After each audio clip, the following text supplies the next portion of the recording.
My name is Wolfgang Amadeus Mozart. You're the most absurd and dissolute lout I've ever met. Take yourself off, I say. I'm sure you've heard of me. You ask for a letter? As if I would assist a ragamuffin such as yourself. I'm a wonderkind, the child genius. Or perhaps if I play for you, you'll recognize this.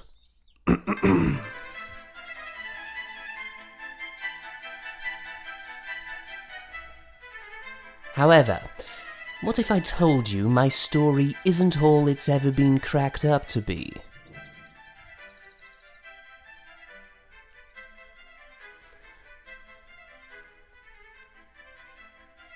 I like to wake up before the sun, breakfast at 8, be dressed by 9, teach at 10, and compose by 12 until 1 a.m. the next day.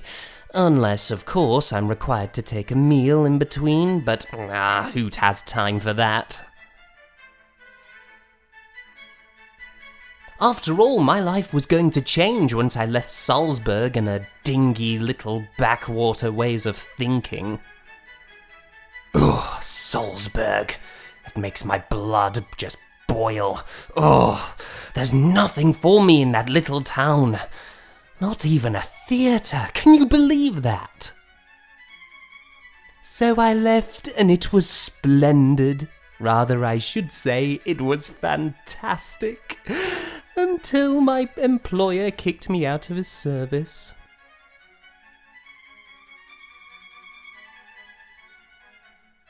I do think you're overreacting, Archbishop. Honestly, if you could just... Be gone! Oh, there was no need for that. Oh! Oh!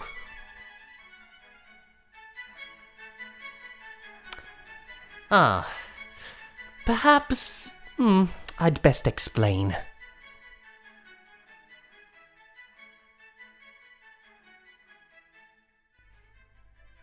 I chose to leave that bloody serpent's service.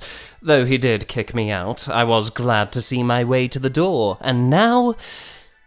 now I'm stuck without funds, clothes, and no small degree of comfort. Or I was. Until... I was found. By her. I beg your pardon, Mozart? Oh, yes, of course, Miss Weber.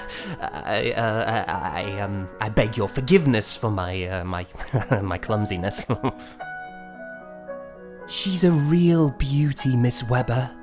Her whole beauty consists of 2 dark eyes and a pretty figure, but most of all, her heart is kind. She does everything herself, you know. I do the cooking, the cleaning, the washing, the baking, the dusting. All by yourself?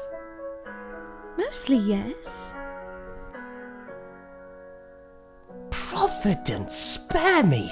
She's the perfect woman to be a wife! To somebody else, of course. Certainly not me. Marriage? Oh, good God, not me. I'm a composer, a musician. I'm no one's husband. Isn't it funny how fate sometimes makes us fall into the most unexpected of circumstances? Why does my heart flutter so around Miss Weber?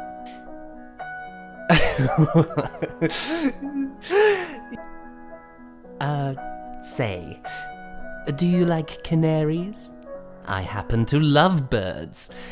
They're so free, aren't they? You know, you're not quite what I expected, Mozart. Yes, I hear that quite often.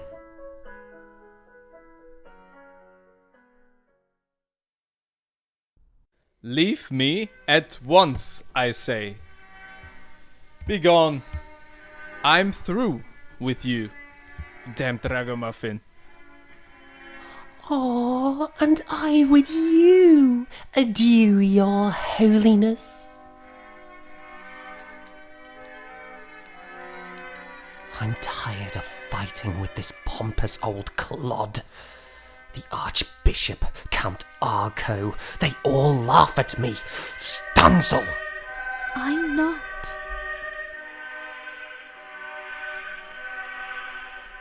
Sometimes the story you think you know has a few passages or two most of the world has left out.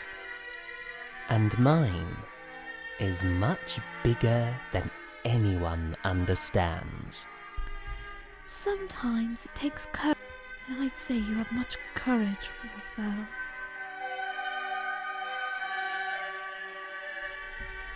You're burning up with the fever.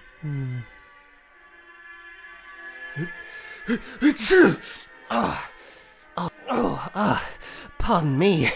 Did I mention I don't exactly take to colds well? I'm oftentimes sick, feverish, sore throat, colic, generally unwell.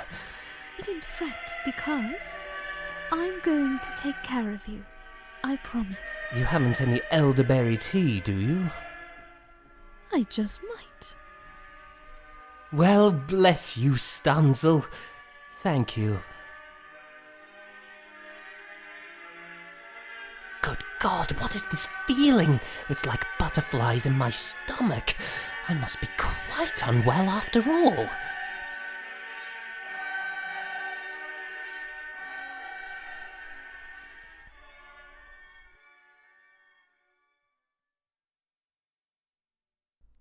Can I be honest with you? Can you keep a secret? Good, because I can't. I'm awful at it. You see, the truth is, in life, you don't always get to see the real in-between. Kindness is the mark of a great soul, and my dearest Constanza exudes such charm and such beauty of heart. I was more than a musician to her, and she was more than just a passing pretty lady to me. Therefore, pray, might you come along and see what she was for me? I promise it's not a story you've heard before. It's quite different. And yet, so were we. Beautifully different indeed.